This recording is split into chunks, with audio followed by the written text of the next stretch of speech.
नमस्कार दोस्तों। झारखंड में इस समय जेपीएससी को लेकर जो कुछ सामने आ रहा है उसे केवल झारखंड की परीक्षा का विवाद समझ कर छोड़ देना बहुत बड़ी गलती होगी। ये पूरे देश की भर्ती संस्थाओं के लिए एक चेतावनी है। 14वीं JPSC civil services prelims examination जुड़े मामले में सीआईडी जांच कर रही कि परीक्षा संचालन का काम एक ऐसी निजी एजेंसी कैसे दे दिया गया जो जेएसएससी द्वारा पहले से ब्लैक लिस्टेड है। इसी क्रम में जेपीएससी का चेयरमैन तक गिरफ्तार हो चुका है और जांच एजेंसी का आरोप है कि निर्धारित प्रक्रिया को दरकिनार करके ये एग्जामिनेशन कॉन्ट्रैक्ट दिया गया। हालांकि यह आरोप अभी भी जांच और न्यायिक प्रक्रिया का अधीन है, लेकिन एक बात तो निर्विवाद है, जैसे ही किसी लोक सेवा परीक्षा में private agency software, data processing, electronic records प्रवेश करता है तो सवाल केवल ये नहीं रखता कि परीक्षा हुई, रिजल्ट निकला कि नहीं निकला। सवाल ये हो जाता है कि एजेंसी कौन थी, उसे चुना कैसे गया, किसके पास कितना एक्सेस था, रिकॉर्ड्स किसके नियंत्रण में था और गड़बड़ी होने पे उसे पकड़ने की क्या व्यवस्था थी। और इसी संदर्भ में एक शिकायत पत्र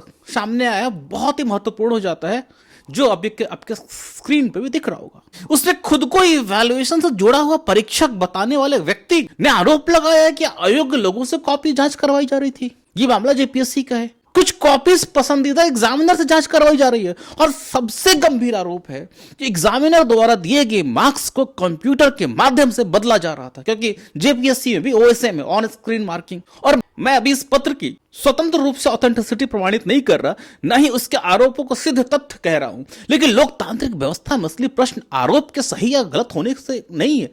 प्रश्न यह है कि यदि ऐसा आरोप लगाया जाए तो संस्था उसे कैसे जांचेगी, कैसे उसको वेरीफाई करेगी कि आरोप सही है गलत है। मान लो कोई एग्जामिनर कहता है कि मैंने किसी उत्तर में 6 मार्क्स दिए थे, फाइनल रिकॉर्ड में 8 हो गए, तो अब क्या आयोग के पास कोई ऐसा रिकॉर्ड है जो कि बताए कि एग्जामिनर मूल रूप से कितने मार्क्स दिए थे, किस समय दिए थे, किस एग्जामिनर आईडी से दिए थे, मार्क्स कब फाइनल हुआ, उसके बाद कॉपी दोबारा खुली या नहीं, मार्क्स में कोई बदलाव हुआ या नहीं हुआ, तो किस यूजर ने किया, किस समय किया और किस अथॉरिटी से किया। अगर इसका इलेक्ट्रॉनिक इतिहास सुरक्षित है तो एक गंभीर आरोप को कुछ मिनटों में तथ्यात्मक रूप से जांचा जा सकता है।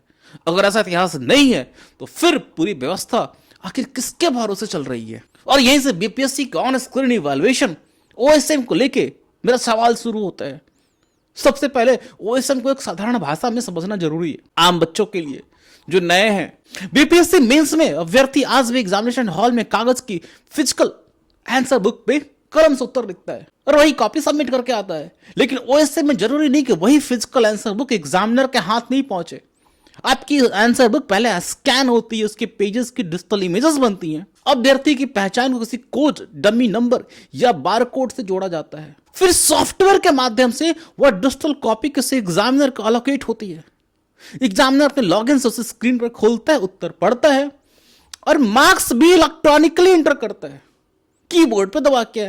इसके बाद मार्क्स की स्क्रूटनी, टैबुलेशन, रिजल्ट प्रोसेसिंग होती है। इसलिए बस ये कह देना अरे यार पेपर की जगह कंप्यूटर स्क्रीन पे कॉपी चेक हो रही है, ये पूरे बदलाव को बहुत ही छोटा करके देखना है। वास्तव में फिजिकल इवैल्यूएशन से ओएसएम पे जाने का अर्थ है कि आंसर बुक की कस्टडी, कोडिंग, अलोकेशन, एग्जामिनर की पहचान, मार्क्स की एंट्री, मार्क्स की सुरक्षा, स्क्रूटनी और रिकॉर्ड प्रिजर्वेशन, इन सब का तरीका बदल गया। मैंने बीपीएससी से आरटीए के लिए पूछा था इवैल्यूएशन गाइडलाइन के बारे में, और जो इवैल्यूएशन इंस्ट्रक्शंस मुझे उपलब्ध कराए गए वो फिजिकल या मैनुअल इवैल्यूएशन जोड़े थे। वे scanning, integrity, page count, verification, digital mapping, evaluation, evaluator login, marks locking, audit trail, vendor access जैसी ओएसएम की अतिरिक्त जरूरतों को नहीं बताते। आगे बताऊंगा पूरे डेवलपमेंट को, कैसे इस चीज को मैंने पटना हाई कोर्ट में चैलेंज किया, उसके बाद क्या क्या डेवलपमेंट है, लेकिन उससे पहले कुछ टेक्निकल शब्द हैं, उनको समझना जरूरी है। पहला, चेन ऑफ कस्टडी। इसे बड़ा सिंपल शब्द में समझो कि आपने एक सेंटर पे अपनी आंसर बुक जमा कर दी, अपनी कॉपी लिख के जमा कर दिया, उसके बाद कॉपी किसके पास गई, किस अधिकारी ने रिसीव किया, किस पैकेट में सील हुई, बीपीएससी तक किसने पहुंचा, इसकी स्कैनिंग कहां पे हुई, स्कैनिंग के समय पैकेट किसने खोला, किस ऑपरेटर ने कॉपी स्कैन की, स्कैनिंग के बाद ओरिजिनल फिजिकल कॉपी कहां रखी गई और किस व्यक्ति को उसे छूने की अनुमति थी, अगर एक जगह से दूसरी जगह कॉपी गई तो उसका मूवमेंट रिकॉर्ड बना या नहीं। यही चेन ऑफ कस्टडी है, यानी आपकी आंसर बुक की पूरी यात्रा का कोई ऐसा अंधेरा हिस्सा ना हो जहां बाद में कोई यह ना बता सके कि उस समय कॉपी किसके कंट्रोल में थी। दूसरा आता है scanning integrity and page integrity. मान ले आपने 32 पेजेस लिखे, लेकिन स्कैनर सिर्फ 31 पेजेस स्कैन किए, बीच का कोई एक पेज नंबर 18 छूट गया। अब एग्जामिनर को ये कैसे पता चलेगा कि ओरिजिनल कॉपी में पेज 18 भी था? उसे तो 31 पेजेस स्क्रीन पर दिखेंगे, वो उन्हीं में से पूरी आंसर बुक मान के जांच कर लेगा। दूसरा मामला है कि पेज स्कैन हुआ लेकिन इमेज धुंधली है। तीसरा उत्तर कि लास्ट के 4-5 लाइंस क्रॉप हो गई। चौथा 2 पेज उल्टे क्रम में जुड़ गए। इसलिए ओएसए में स्कैनर लगा देना पर्याप्त सेफ गार्ड नहीं है। अब आते हैं इंपॉर्टेंट चीजों पे। फिर आता है कैंडिडेट मैपिंग। निष्पक्ष इवैल्यूएशन में एग्जामिनर को कैंडिडेट की आइडेंटिटी नहीं पता होनी चाहिए, इसलिए रियल रोल नंबर या पहचान की जगह कोई डमी नंबर, बार कोड या कोई डिजिटल कोड का इस्तेमाल होता है। लेकिन कहीं ना कहीं तो डेटाबेस में जानकारी मौजूद होती है कि रोल नंबर 111 को हमने कोड नंबर ABC457 से रिप्लेस किया है, और इसी को अपन कैंडिडेट मैपिंग करते हैं। क्योंकि जब एग्जामिनर के पास कॉपी जाएगी उस पर कोड लिखा होगा ABC457, लेकिन जब कॉपी चेक होके आ जाएगी, इस पर मार्क्स चढ़ जाएंगे, जो फाइनल रिजल्ट के टाइम पे हम इस कोड को वापस रोल नंबर से मैच कराना होगा। अब यहीं पे सवाल खड़ा होता है। अब सवाल है कि उस मैपिंग को कौन देख सकता है? क्या केवल बीपीएससी का कोई अधिकृत ऑफिसर है वही देख सकता है? क्या टेक्निकल एडमिनिस्ट्रेटर भी, या वो स्कैनिंग एजेंसी भी, या वो प्राइवेट वेंडर भी जो आपका ओएसएम का प्लेटफॉर्म मैनेज कर रहा? और इससे बड़ा प्रश्न, क्या जिस व्यक्ति को कैंडिडेट मैपिंग दिखाई देती है उसी व्यक्ति को एग्जामिनर मैपिंग भी दिखाई दे रही है? मतलब उस पर्टिकुलर कोड की कॉपी किस एग्जामिनर के पास गई है उसको भी पता है।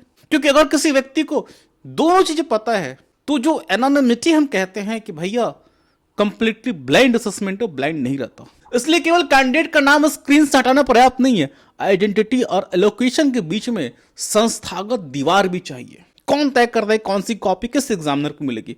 क्या सॉफ्टवेयर अपने आप रैंडम एलोकेशन करता है, और या कोई अधिकारी मैनुअली एलोकेशन कर सकता है? अगर एक कॉपी पहले एग्जामिनर ए को गई, बाद में एग्जामिनर बी को ट्रांसफर हुई, तो उसका लॉग रिकॉर्ड क्या है? अभी बीपीएससी के रूल्स ऑफ प्रोसीजर 1996 में फिजिकल सिस्टम के बारे में बात की गई, और फिजिकल सिस्टम में कॉपीज को शफल करना, कोडिंग करना, कंट्रोल तरीके से एग्जामिनर तक भेजना का सेफ गार्ड दिया हुआ है। लेकिन डिजिटल सिस्टम उसका इक्विवेलेंट क्या है ये तो हुजूर बताना पड़ेगा ना। इसके बाद नेक्स्ट टर्म है इवैल्यूएटर ऑथेंटिकेशन। आयोग ने किसी प्रोफेसर को एग्जामिनर नियुक्त किया। अब कंप्यूटर ये कैसे प्रमाणित करेगा कि आंसर बुक उसी प्रोफेसर ने जांची? केवल यूजर नेम और पासवर्ड से, या फिर ओटीपी, या फिर 2 फैक्टर ऑथेंटिकेशन है? क्या हर इवैल्यूएटर की एक यूनिक आईडी है? किस डिवाइस से लॉगिन हुआ, क्या उसको रिकॉर्ड बनता है? क्या एक ही आईडी से 2 अलग जगहों से लॉगिन हो सकता है? और एग्जामिनर अपना पासवर्ड किसी असिस्टेंट को दे दिया तो हमारा सिस्टम कैसे पहचानेगा? आपके मन में एक सवाल आ सकता है कि सारे के सारे कॉपीज तो बीपीएससी के सेंटर पर जांच होती है, बीपीएससी के इन हाउस। लेकिन जो बीपीएससी का रिप्लाई आया है कोर्ट के डायरेक्शन के बाद, उसमें तो कहता है कि बिहार में सब्जेक्ट एक्सपर्ट्स की कमी है। इसका मतलब ये हुआ कि ऑनलाइन कॉपी कहीं दूसरी जगह से भी जांच होती है, और ऑनलाइन कॉपी दूसरी जगह से जांच होती है तो कैसे इस बात को ऑथेंटिकेट करेंगे कि वो एग्जामिनर की कॉपी जांच कर रहा? और ऑलरेडी ये मुद्दा सुप्रीम कोर्ट तक जा चुका है, बहुत पहले 1993 1994 की बात है कि कॉपी कहां जांच होगी। ये ऑलरेडी बहुत डिस्प्यूटेड इशू था, ये ऑलरेडी इस पे मैं आऊंगा अभी आगे।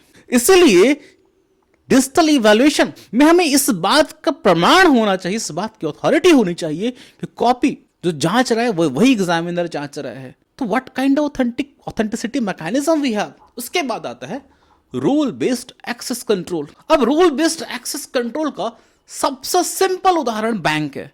बैंक में गार्ड भी कर्मचारी, कैशियर भी कर्मचारी, और मैनेजर भी, और आईटी इंजीनियर भी। लेकिन क्या सभी को कस्टमर के अकाउंट में पैसा डालने, पैसा विड्रॉ करने का पावर है? नहीं। उसी तरह ओएसएम में scanning operator, examiner, head examiner, scrutinizer, BPSC administrator और वेंडर इंजीनियर, इन सभी की भूमिका अलग अलग होनी चाहिए। जैसे एग्जामिनर को कैंडिडेट की वास्तविक पहचान देखने की कोई जरूरत नहीं है, स्कैनिंग ऑपरेटर को मार्क्स देखने की कोई जरूरत नहीं है, सर्वर मेंटेन करने वाले इंजीनियर को मार्क्स बदलने की कोई जरूरत नहीं है। सो हमें उस रूल बेस्ड एक्सेस को जानना जरूरी है, ताकि कोई भी दूसरा बंदा उस मार्क्स को एडिट ना कर सके। उस मार्क्स को एडिट करने का प्रश्न ही, इस मार्क्स को एडिट करने का प्रश्न में सबसे संवेदनशील हिस्से पर लेके जाता है कि मार्क्स चेंज कंट्रोल। कि मान लो एग्जामिनर ने क्वेश्चन नंबर 4 में आपको 18 मार्क्स दिए और फाइनली सबमिट कर दिया। इससे क्या वो 18 मार्क्स लॉक हो गए? अगर नहीं तो उसे कौन बदल सकता है? वो एग्जामिनर खुद, या हेड एग्जामिनर, या स्क्रूटनाइजर, या एग्जामिनेशन कंट्रोलर स्वयं, या कोई आईटी एडमिनिस्ट्रेटर। अगर बाद में 18 को 27 किया गया तो सिस्टम में क्या पुराना 18 वाला सुरक्षित है रिकॉर्ड या मिट गया? क्या रिकॉर्ड ये बता पाएगा कि 18 से 27 कब हुआ, किस यूजर आईडी से हुआ, किस अथॉरिटी से हुआ और किस कारण हुआ? कई बार लेजिटिमेट करेक्शन जरूरी हो सकता है। सवाल ये नहीं कि मार्क्स कभी बदले ही नहीं जाए, सवाल ये है कि मार्क्स बदले तो उनका इतिहास न मिटे। यही मार्क्स चेंज कंट्रोल रिजीम है और इसी पूरे इतिहास को कहते हैं ऑडिट ट्रेल। इसे यूपीआई या बैंक ट्रांजेक्शन समझो। आपने 500 रुपए भेजे तो रिकॉर्ड रहता है, किस समय भेजा, ट्रांजेक्शन आईडी क्या थी, यूटीआर नंबर क्या था, किस अकाउंट में गया। कोई बैंक ये नहीं कहता कि हम प्रतिष्ठित संस्थान हैं, आपको ट्रांजेक्शन हिस्ट्री क्या जरूरत है, आपने पेमेंट कर दिया, आप निश्चिंत रहिए, आप हमसे कैसे पूछ सकते हैं? तो फिर जिस पब्लिक एग्जामिनेशन में एक मार्क्स किसी के रैंक, इंटरव्यू या पूरी नौकरी बदल सकता है, तो उस मार्क्स की डिजिटल हिस्ट्री सोचो कितनी महत्वपूर्ण होगी। यार एग्जामिनर ने कब लॉग इन किया, कौन सी कॉपी खोली, कितने मार्क्स डाले, फाइनल सबमिट कब किया, उसके बाद कॉपी अनलॉक हुई या नहीं, मार्क्स बदले या नहीं, स्क्रूटनी किसने की, किसी एडमिनिस्ट्रेटर या वेंडर यूजर ने रिकॉर्ड एक्सेस किया या नहीं। यही तो ऑडिट ट्रेल है। अगर कल झारखंड वाला, जैसे हमने पत्र देखा, और बीपीएससी पे भी आरोप लगे कि मैंने मार्क्स तो कुछ और दिए थे, कंप्यूटर में कुछ और हो गया, तो सबसे मजबूत जवाब प्रेस रिलीज या मौखिक भरोसा या कोई पॉडकास्ट या कोई डॉक्यूमेंट्री बना के बकलोली नहीं होगा। सबसे मजबूत जवाब ये होगा कि ये रहा भैया ऑथेंटिकेटेड ऑडिट ट्रेल, ये रहा एग्जामिनर आईडी, ये रही ओरिजिनल एंट्री, ये रहा फाइनल लॉक, ये रही पूरी चेंज हिस्ट्री, देख लो। इन्हीं सब कारणों के कारण और इसी मुद्दे पे मैं पटना हाईकोर्ट गया था, और पटना हाईकोर्ट में कोई अपनी कॉपी री इवैल्यूएशन और अपना मार्क्स बढ़ाने नहीं गया था। नहीं, मैंने ये मांग की थी कि सर हुजूर इस टेक्नोलॉजी को बंद कर दीजिए। I had filed a PIL. मैंने बहुत सिंपल सरल शब्दों में कोर्ट के सामने ये बात रखवाई थी अपने लॉयर के थ्रू कि हुजूर पहले ये पता करवाइए कि बीपीएससी डिस्क्रिप्टिव आंसर बुक्स का ओएसएम से इवैल्यूएशन कर रहा है तो रूल्स ऑफ प्रोसीजर 1996 का अनुरूप है कि नहीं, अगर है तो किस प्रावधान के अंतर्गत है। अगर ओएसएम के लिए कोई रूल, रेगुलेशन, नोटिफिकेशन, डायरेक्शन या गाइडलाइन है तो उसे पब्लिक डोमेन में लाया जाए। कोर्ट के सामने यह भी रखा गया था कि बीपीएससी के वेबसाइट ओएसएम गवर्निंग रूल्स या गाइडलाइन पर मौन है। आज तक बीपीएससी ने एक सिंगल नोटिफिकेशन नहीं जारी किया है। आप जाकर सर्च कर लो, एक भी सिंगल नोटिफिकेशन नहीं कि हमने इस पर्टिकुलर तारीख से आज हम ओएसएम ऑन स्क्रीन मार्किंग। और अभी जो पॉडकास्ट में कंट्रोलर जी आके बता रहे थे, because of this controversy, because of this PIL, जब हमने इस मुद्दे को हम लोगों ने उठाना शुरू किया तो आके वो सफाई दे रहे हैं। सफाई नहीं चाहिए, we need public press release. हमें नोटिफिकेशन चाहिए, हमें एक व्हाइट पेपर चाहिए। दूसरा, अगर मैंने कोर्ट के सामने कहता है ओएसएम के लिए एक व्यापक, बाइंडिंग और कॉम्पिटेंट अथॉरिटीज अप्रूव्ड एसओपी बनाया गया है कि नहीं, अब बनाया गया तो किस अथॉरिटी ने बनाया। तीसरा था कि उस एसओपी में केवल सामान्य सिक्योरिटी शब्द न लिखा बल्कि chain of custody, scanning location, sealing, movement, dummy numbers, barcode mapping, image quality control, rescan norms, page integrity, evaluator authentication, rule based access control, random allocation, time stamps, moderation, marks entry and change control, audit trail, retention, backup, incident reporting और grievance scrutiny जैसी चीजें स्पष्ट होनी चाहिए। 10 मार्च 2026 को Patna high court इस मामले में कहा कि मैं अप्रोप्रिएट अथॉरिटी के सामने जा सकता हूं अपनी मांग को लेके। यानी कोर्ट ने मुझे आयोग के सामने अपनी बात रखने की लिबर्टी दी। उसके बाद मैंने सीधे उसी संस्थागत रास्ते का पालन किया। 24 मार्च 2026 को बीपीएससी सेक्रेटरी को विस्तृत रिप्रेजेंटेशन दिया, जिसमें मैंने सवाल पूछा कि सर ओएसएम किस provision, rule, regulation, notification, executive instruction या कॉम्पिटेंट अथॉरिटी डिसीजन के तहत अपनाया गया। अगर बीपीएससी रूल्स ऑफ प्रोसीजर 1996 के तहत अपनाया गया तो एग्जैक्ट प्रोविजन कौन सा है? क्या रूल्स या एग्जिस्टिंग प्रोसीजर में कोई अमेंडमेंट या मॉडिफिकेशन किया गया? क्या कोई रिजोल्यूशन या अप्रूवल हुआ है? क्या ओएसएम का अप्रूव्ड एसओपी, गाइडलाइंस या प्रोटोकॉल मौजूद है? और फिर वही टेक्निकल सेफगार्ड्स मैंने पॉइंट वाइज मांगे कि भाई चेन ऑफ कस्टडी, मुझे स्कैनिंग सिक्योरिटी बताइए, dummy number, bar coding mapping, audit trail, time stamp, rule based access control, log records. और सबसे इंपॉर्टेंट चीज, मैंने थर्ड पार्टी वेंडर के बारे में पूछा कि कौन सा थर्ड पार्टी एजेंसी जो आपका ये सॉफ्टवेयर मैनेज कर रहा है। बिकॉज मुझे कई बार सर्च करने पे, हर जगह मैंने सर्च कर देख लिया, मुझे आज तक ओएसएम का वेंडर नहीं मिला, मुझे आज तक उसका आरएफपी नहीं मिला, रिक्वेस्ट फॉर प्रपोजल। आप जाके सर्च कर लो, जिन जिन लोगों ने ओएसएम को लागू किया है उन सबों ने पहले आरएफपी इशू किया है। तो क्या ये वेंडर को आपने नॉमिनेट कर दिया? फिर जवाब नहीं आने पे मैंने 15 दिन में जवाब मांगा, जवाब नहीं है। मैंने 21 अप्रैल को फिर से रिमाइंडर भेजा, फिर भी बड़ा स्पष्ट तरीके से बोला, हजूर प्लीज उसका जवाब दीजिए। 4 मई को फिर फाइनल रिमाइंडर भेजा, वही सारी बातों को प्लीज जवाब दीजिए। और यहां महत्वपूर्ण बात है कि मैंने आयोग को अचानक कोर्ट में घेरने की कोशिश नहीं की। पहले कोर्ट गया, कोर्ट ने अथॉरिटी के पास जाने को, अथॉरिटी को रिप्रेजेंटेशन दिया, समय दिया, रिमाइंडर दिया, फाइनल रिमाइंडर दिया। फिर 11 मई 2026 को बीपीएससी वाले जगह, नींद से जगह, लेटर नंबर 2214 आया और यही रिप्लाई इस पूरे मामले का सबसे महत्वपूर्ण दस्तावेज बन जाता है, क्योंकि इसमें बीपीएससी ने पहली बार अपनी तरफ से ओएसएम का औचित्य बताया। This is the first public admission by BPSC that we have adopted this particular procedure on this particular date. Commission ने कहा कि Bihar public service commission rules of procedure 1996 के तहत आवश्यकता के अनुसार कोट अनकोट न्यू पॉलिसी अपनाई जा सकती है और इसके इवैल्यूएशन को 6 जनवरी 2023 को फुल कमीशन मीटिंग में लिए गए डिसीजन के आलोक में चलाया जा रहा है। इसका बीपीएससी ने कहा कि कंबाइंड मेंस एग्जामिनेशन कैंडिडेट की संख्या बहुत अधिक होती है, समय पर इवैल्यूएशन स्क्रूटनी कराना तथा रिजल्ट प्रकाशित करना कठिन होता है, सब्जेक्ट एक्सपर्ट्स पर्याप्त संख्या में आसानी से उपलब्ध नहीं होते और फिजिकली इवैल्यूएटेड आंसर बुक्स की फोटो कॉपीज आरटीआई के माध्यम से उपलब्ध कराना भी कठिन होता है। बीपीएससी ने ओएसएम का लाभ बताते हुए total marks, excess marking, overwriting, cutting marks, समय की बचत, transparency, confidentiality, security of data, candidate ID के माध्यम से इवैल्यूएटेड आंसर बुक्स उपलब्ध कराने जैसी बातें भी कही। वैसे प्रोसेस कितना फास्ट हुआ है, this is evident to all of you. ये सबके सामने जगह जाहिर है कि कॉपी जांच होने के बाद कितने दिनों बाद रिजल्ट आया, कॉपी जांच होने के बाद मेंस के बाद इंटरव्यू फाइनल होने के बाद कब तक रिजल्ट आया, अभी तक कॉपीज क्यों नहीं अपलोड हुई है? फिर तो यही से पूरा प्रश्न और तेज हो गया। मैंने पूछा सर ओएसएम किस एग्जैक्ट अथॉरिटी चल रहा है, और जवाब मुझे क्या दे रहे कि ओएसएम की जरूरत क्यों पड़ी।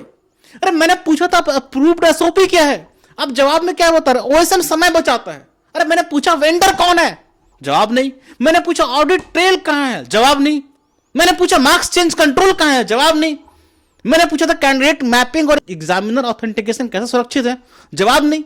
और यहां अंतर समझना जरूरी भैया, किसी नीति की आवश्यकता बताना और उस नीति के वैधानिक अथॉरिटी और सेफगार्ड्स बताना एक ही चीज नहीं है। अरे बिहार में सब्जेक्ट एक्सपर्ट्स कम है, या प्रशासनिक कारण हो सकता है, इससे ओएसएम उपयोगी हो सकता है, लेकिन इससे अपने आप यह सिद्ध नहीं हो जाता कि ओएसएम किस रूल से, किस प्रोसीजर से, किन सेफगार्ड के साथ लागू किया गया और बीपीएससी के द्वारा सब्जेक्ट एक्सपर्ट्स की कमी का कारण दिया गया। और ये खुद एक बहुत ही महत्वपूर्ण सवाल पैदा कर देता है, क्योंकि बीपीएससी ने अपने रूल्स और सुप्रीम कोर्ट का पुराना फैसला इवैल्यूएशन के बारे में एक स्पष्ट इंस्टीट्यूशनल हिस्ट्री है इनकी, वो हिस्ट्री आओ देखें कि बीपीएससी रूल्स में सेंट्रलाइज्ड इवैल्यूएशन का प्रावधान है, उसमें इवैल्यूएशन को quote unquote in the premises of the Bihar public service commission से जोड़ा गया है। साथ ही एग्जामिनर्स का पैनल, उसके अपॉइंटमेंट, आंसर बुक्स की कोडिंग, शफलिंग, डिस्पैच और बाद की स्क्रूटनी का पूरा फिजिकल फ्रेमवर्क मौजूद है। और 1996 में सुप्रीम कोर्ट के सामने Bihar public service commission versus Manoj Kumar Pandey का मामला आया था और उससे पहले की व्यवस्था यह थी कि आंसर बुक्स बाहर के एग्जामिनर को लोग भेजते थे चेक कराने के लिए, और फिर सेंट्रलाइज्ड इवैल्यूएशन स्टार्ट हुआ और उस बदलाव पर विवाद हुआ क्योंकि इतना महत्वपूर्ण परिवर्तन का निर्णय केवल चेयरमैन ने खुद ले लिया था और यही बड़ा मुद्दा बन गया। इसका डिसीजन चेयरमैन लेगा, कमीशन लेगा, मतलब कमीशन पूर्णपीठ। बाद में कमीशन ने स्वयं इस विषय पर विचार किया और सेंट्रलाइज्ड इवैल्यूएशन अपनाने का निर्णय लिया। सुप्रीम कोर्ट के रिकॉर्ड्स ये भी सामने आते हैं, कमीशन ने प्रोफेसर रीडर रैंक एग्जामिनर को प्राथमिकता देने और अधिक से अधिक एग्जामिनर्स तथा हेड एग्जामिनर को बिहार के बाहर से लेने का विचार किया था। यानी सब्जेक्ट एक्सपर्ट्स बाहर से लेना कोई समस्या, कोई नई समस्या, कोई नया समाधान नहीं है। बीपीएससी हिस्टोरिकल फ्रेमवर्क में आउटसाइड बिहार एक्सपर्ट्स पहले भी लिए जा सकते थे, लेकिन इवैल्यूएशन और कमीशन के इंस्टीट्यूशनल कंट्रोल से जोड़ा गया था और सुप्रीम कोर्ट का महत्वपूर्ण इवैल्यूएशन पॉलिसी चेंज में कमीशन लेवल डिसीजन मेकिंग का महत्व दिया। अब बीपीएससी 2026 के जवाब को इसी पृष्ठभूमि में रखकर समझते हैं। कमीशन कहता है कि सब्जेक्ट एक्सपर्ट्स पर्याप्त संख्या में उपलब्ध नहीं होते, इसलिए ओएसएम उपयोगी है, ठीक है, लेकिन ओएसएम ने समस्या कैसे हल किया सर? अगर आउटसाइड बिहार एक्सपर्ट्स को आज भी बीपीएससी प्रीमाइसेस में आकर स्क्रीन के सामने बैठना पड़ता है, तो ओएसएम से एक्सपर्ट अवेलेबिलिटी की समस्या किस कदर दूर हो गई, जरा समझाइए हजूर। और अगर ओएसएम का लाभ यह है कि दिल्ली, कोलकाता, लखनऊ, बेंगलुरु या देश के किसी दूसरे हिस्से में बैठा एक्सपर्ट रिमोटली लॉग इन करके बीपीएससी कॉपी इवैल्यूएट कर सकता है, तो फिर सवाल और गंभीर हो जाता है कि उस रिमोट इवैल्यूएशन का अथॉरिटी क्या है? क्या 6 जनवरी 2023 की फुल कमीशन मीटिंग में स्पेसिफिकली यह प्रूव किया गया था कि इवैल्यूएशन बीपीएससी प्रीमाइसेस से बाहर भी हो सकती है? क्या एग्जिस्टिंग सेंट्रलाइज्ड इवैल्यूएशन प्रोविजन को कंसीडर किया गया था? क्या कोई अमेंडमेंट हुआ है? क्या कोई पॉलिसी बनी? क्या एसओपी में रिमोट एक्सेस से कंडीशन लिखे गए हैं? एग्जामिनर घर से लॉगिन कर सकता है किसी अप्रूव्ड इवैल्यूएशन सेंटर से। उसका इन्वायरमेंट कौन वेरीफाई करेगा? उसके साथ कोई दूसरा व्यक्ति वो स्क्रीन देख रहा है या नहीं, ये कौन वेरीफाई करेगा? उसकी डिवाइस सिक्योरिटी कैसे सुनिश्चित करती है? अगर एग्जामिनर दूसरे स्टेट में है तो बीपीएससी का इफेक्टिव कंट्रोल कैसे बना रह सकता है? अरे मैं ये नहीं कह रहा कि रिमोट इवैल्यूएशन हो ही रहा है, यही तो प्रश्न है जिसका स्पष्ट उत्तर चाहिए। और बीपीएससी कहता है कि ओएसएम पूरी तरह बीपीएससी प्रीमाइसेस के भीतर ही होता है, तो सारे एग्जामिनर्स यहां आते हैं और कंट्रोल्ड इन्वायरमेंट में इवेलुएट करते हैं। साफ शब्दों में बताइए, अगर इवैल्यूएशन रिमोट भी है तो उसके रूल्स अप्रूवल और सेफ गार्ड्स बताइए। लेकिन सब्जेक्ट एक्सपर्ट्स कम है, इसलिए ओएसएम। भाई ये कह के आप महत्वपूर्ण ऑपरेशनल प्रश्न को बीच में छोड़ देना पर्याप्त उत्तर नहीं है, क्योंकि यदि शॉर्टेज ऑफ एक्सपर्ट्स वास्तव में रिमोट डिजिटल इवैल्यूएशन की से हल किया जा रहा है, तो इवैल्यूएशन की लोकेशन, कस्टडी और सुपरविजन तीनों मटेरियली बदल जाते हैं। और यह सुप्रीम कोर्ट वाले पुराने मामले का महत्व भी है। इसका अर्थ ये नहीं कि सुप्रीम कोर्ट ने हमेशा के लिए टेक्नोलॉजी या किसी दूसरे इवैल्यूएशन मॉडल पे रोक लगा दी थी, ऐसा कहना गलत होगा। उसका महत्व यह है कि इवैल्यूएशन का मोड बदलना मामूली क्लैरिकल डिसीजन नहीं है। फिजिकल कॉपीज बाहर जाने वाली पुरानी व्यवस्था में से सेंट्रलाइज्ड इवैल्यूएशन पर जाने तक सवाल उठा, इतना बड़ा डिसीजन किसने लिया? एग्जामिनर्स कैसे चुने गए? कमीशन ने क्या फॉर्मली अप्रूव किया? और आज ओएसएम उससे कहीं अधिक बड़ा परिवर्तन है। ये केवल इवैल्यूएशन की लोकेशन नहीं बदलता, ये scanning, digital custody, candidate mapping, examiner mapping, electronic allocation, login authentication, digital marks entry, marks locking, audit trail, server control से और संभवतः वेंडर एक्सेस तक सभी कुछ इसके अंदर आता है। सो अगर 90s में कंपैरेटिवली सिंपल सेंट्रलाइज्ड इवैल्यूएशन के लिए कमीशन लेवल डिसीजन महत्वपूर्ण था, तो 2020 के दशक के कॉम्प्लेक्स डिजिटल इवैल्यूएशन आर्किटेक्चर के लिए इंस्टीट्यूशनल स्क्रूटनी कम कैसे हो सकती है? और बीपीएससी रूल्स के पुराने फिजिकल सेफ गार्ड्स को ध्यान से देखिए तो ओएसएम का प्रश्न और स्पष्ट होता है। Physical answer books commission office में आती हैं, कोड नंबर्स असाइन होते हैं, कॉपीज ग्रुप में शफल होती हैं। अलग ऑफिसर्स आंसर बुक्स की मेंटेनेंस, कोडिंग जैसे काम संभालते हैं। एग्जामिनर और हेड एग्जामिनर तक डिस्पैच का तरीका अप्रूव्ड होता है।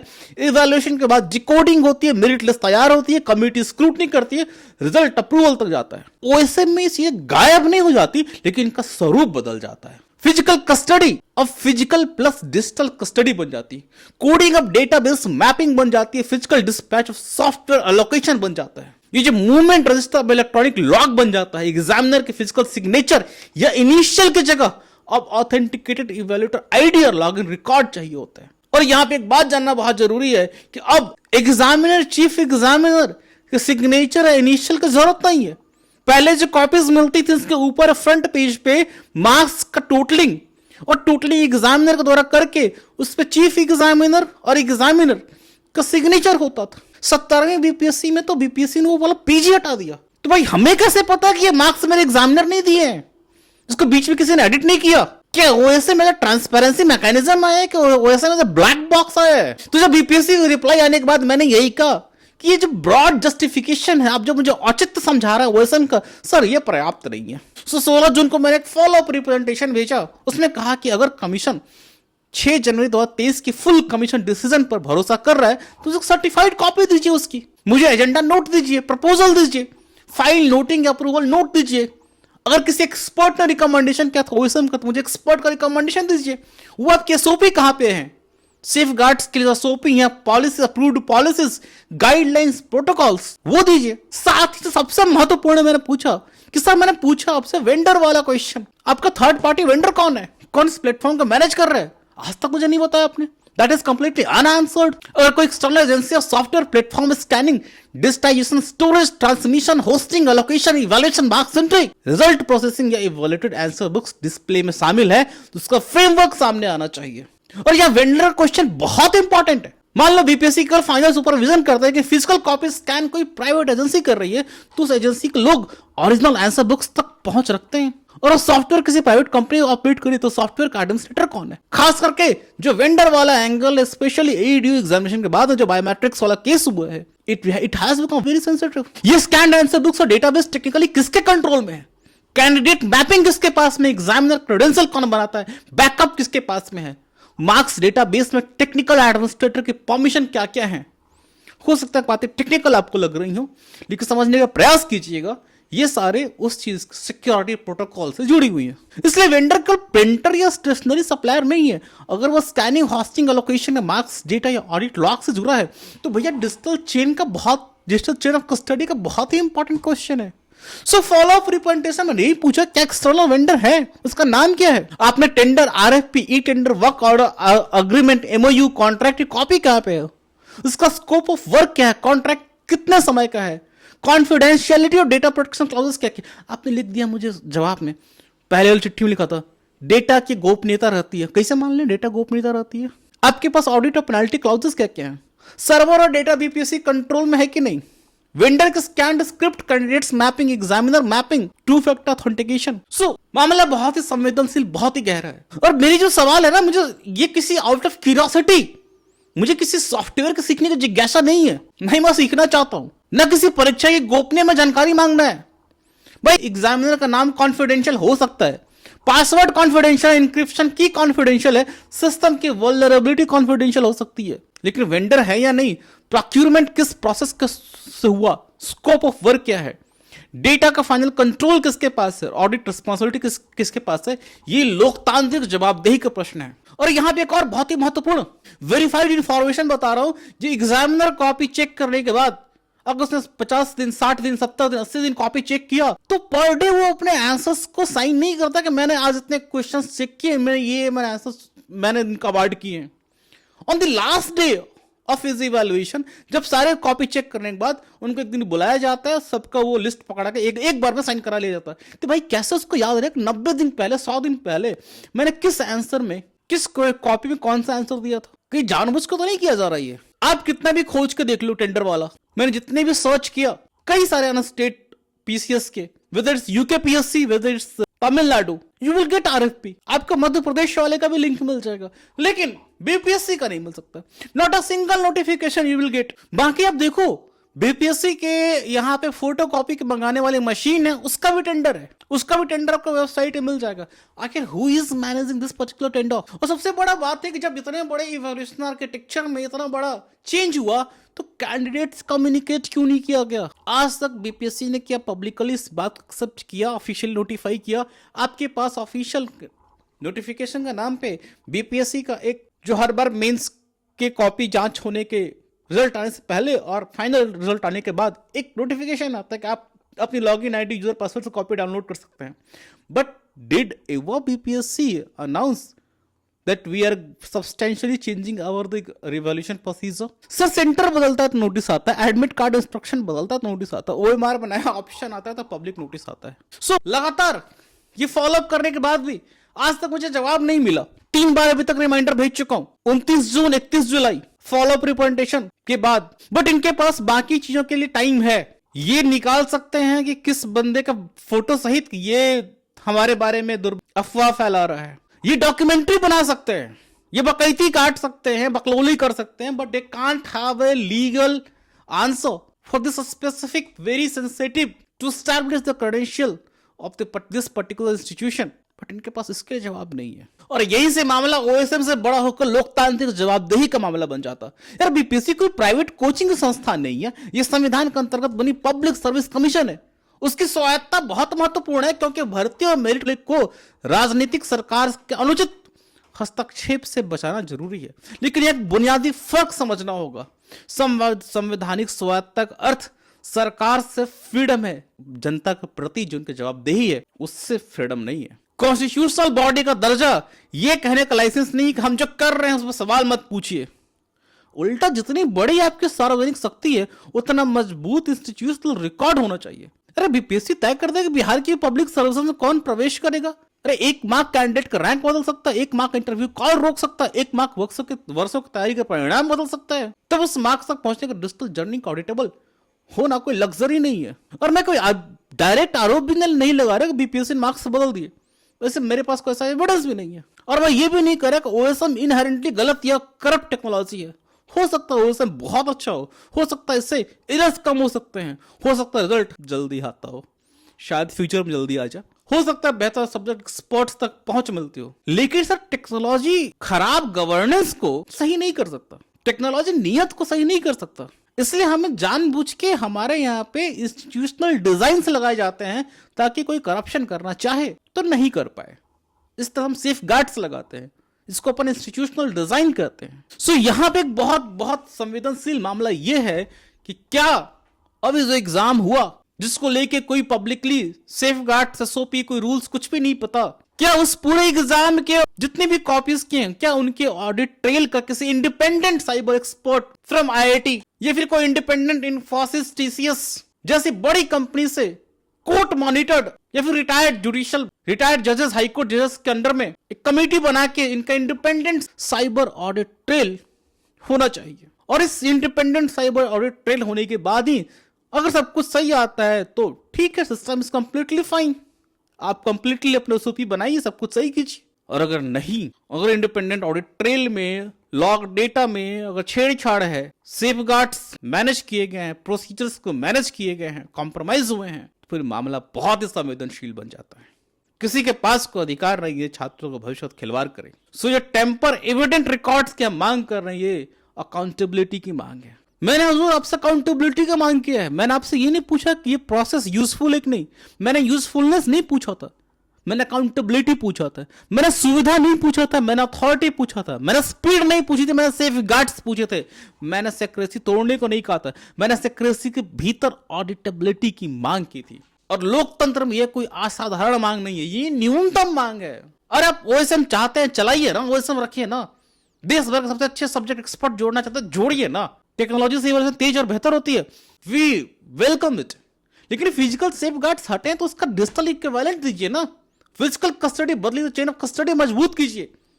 फिजिकल सिग्नेचर को आपने हटा दिया है तो ऑथेंटिकेटेड इवेल्यूएटर आईडी दीजिए ना। और सबसे इंपॉर्टेंट, वेंडर है तो वेंडर का टेंडर स्कोप और अकाउंटेबिलिटी बताइए, क्योंकि संवैधानिक संस्था की प्रतिष्ठा सवाल रोकने से नहीं होता, प्रतिष्ठा तब बनती है जब हर उचित सवाल का जवाब के लिए उसके पास रिकॉर्ड में मौजूद हो, दस्तावेज मौजूद हो, उसके इंस्टीट्यूशनल हिस्ट्री हो। और यही बीपीएससी ओएसएम में मेरा मूल सवाल है, यह व्यवस्था केवल तेज है या वास्तव में रूल बैक्ड, सिक्योर, ऑडिटेबल और डेमोक्रेटिकली अकाउंटेबल भी। और ये तभी पता चलेगा जब ये independent cyber experts team under the vigilance, under the supervision of retired जजेस ऑफ पटना हाई कोर्ट एक ऑडिट रिपोर्ट दे ओएसएम सिस्टम कितना टैम्पर एविडेंट है। इससे मार्क्स का छेड़छाड़ नहीं हो सकती है। Thank you.